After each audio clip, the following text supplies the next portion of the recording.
So this is a shot I did in 2013 with one Speedlight, one light stand, one camera, and one tripod. And I just want to walk through the basic process that I used to composite this together to make it look like more than one light, even though I only had one Speedlight. Okay, so let's start from the beginning. In the beginning, there was darkness, and then there was a bike. So what I did to start was the Speedlight on a light stand on the camera side of the bike to the right off screen. So thinking about it sort of like a portrait, to give an angle to light up the front, like the front half and the front side, in a way that would give some direction but fairly flat light. And if you notice, there's not a lot of super hard highlights except for here. So it's a pretty good starting point. Nothing crazy, nothing stands out too much. And you can see from the highlight here where the direction is, and the shadows right here. You can see it's just off frame, slightly. Let's see how I can't tell how high it was, but it was slightly higher than the bike. So, and now I'm only using a handful of layers from what I actually took, but these are the ones that made it into the final image. So then we've got a second light, and you can see it's on the back side and it's a little more harsh. You see a little more of the highlights. So that's it by itself. And what you'll notice is you don't see the light, you only see the light effect. And the reason is I painted out the light stand and the actual light bulb on the top with a mask, and any little highlight things that were distracted. So I took the light stand out down here. I think there was a bug or something flying over here. The number plate was a little harsh in this layer, but for the most part I kept everything and got a rear highlight on the bike that way. So that covers kind of a base layer on the front and then the back. And the light right now is facing, it's behind the bike but facing toward the front wheel a little bit. So the next shot was in the same location, turned facing the back. So I had a balance of harsh light on the front and the back from the rear, giving a nice highlight separation from the background. And you can see, let's see if I can do this. You can see painted out the light stand on that one. Same thing as the other one. Almost identical shots, just the light was turned. Okay, so we move on up and we're back to a front light, soft light. Got a nice clean front wheel, front fender, front shocks. Everything looks pretty balanced and clean and filled, so I've got a nice fill layer on that to work off of. And didn't really do much on the layer mask on that one. I just took out a little bit of the hot spot on the exhaust. Now this layer, so this is basically the same but flipped on the rear. So the light is just off screen to the left, facing basically pointing right toward the engine basically, and the light's a little, it's kind of low, but it's what would that be, like 4 or 5 feet off the ground. Yeah, so this was basically the fill shot from the left, and I pulled down the opacity on this one so that it wouldn't be as harsh. So that's what it looks like full on. And you can see I took out hot spot there from the radiator and the little knob on the suspension. and the brakes. Just things that got a little too hot from that shot. That big flat metal surface there was a problem, so we took it out.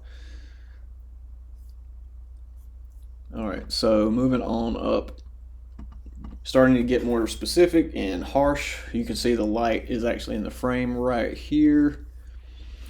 You can see, once again, we got some hot spots where I really wanted to take that out and use one from a different layer. Basically that's what you do. When you stack them up, you paint out things in layers you don't want to see, so you can use the best layer, the layer that makes each individual item look the best. And this was a nice clear shot on the middle to light it up, give me a little contrast, but to give me a strong, I mean, this frame is actually a neon frame, a day glow paint, so when you see it in person it's really bright. So I wanted to make sure not to blow it out, but to get it as bright and full color as I could.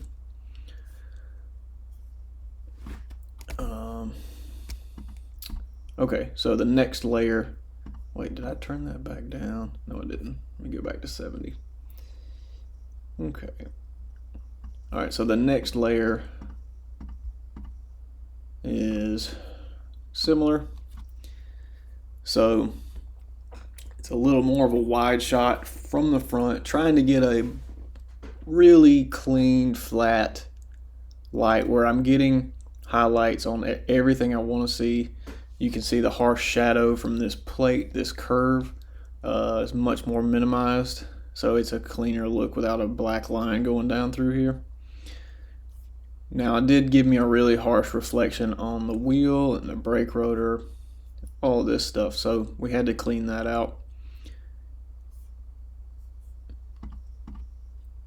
Okay, so this shot is all of those put together. So what you've got is the dark plus 1, 2, 3, 4, 5, 6, 7 shots, right?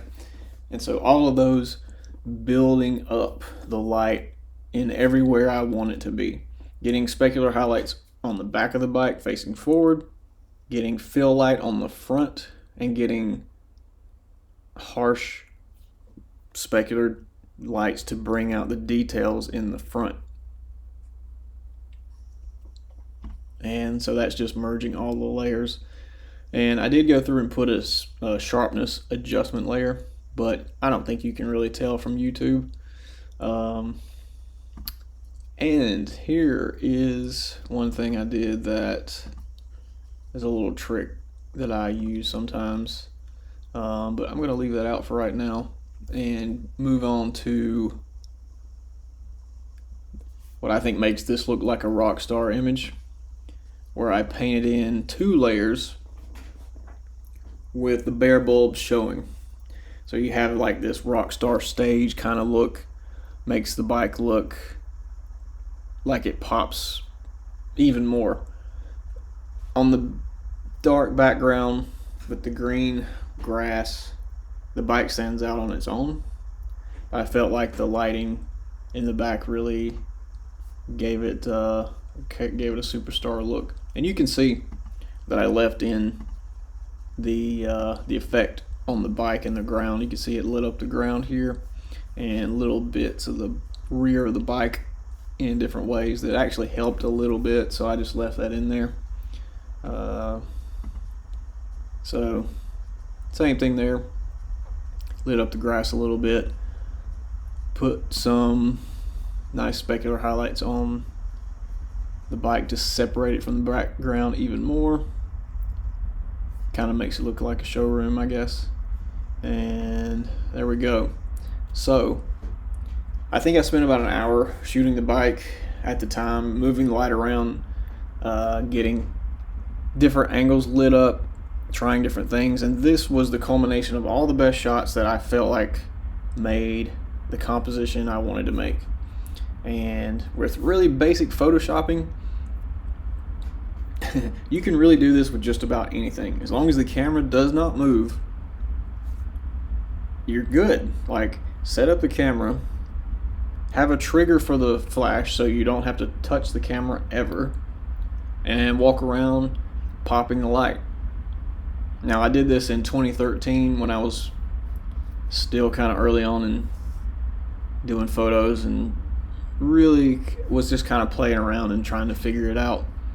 But if I had to go back and do it now, I would do a couple of things different. I would clean up the dirt on the tires a little bit more.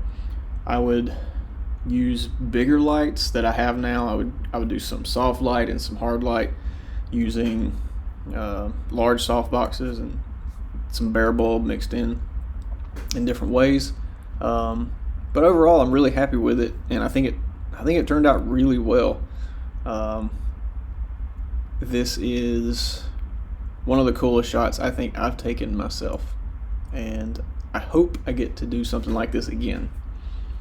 So that's it. One light, camera on a tripod, and it's a composite, but it looks like basically 11 different lights, and anybody can do this. So I hope that puts an idea in your head, and you can take this and use it on a car or who knows what else. Well, that's all for now. I'll catch you later.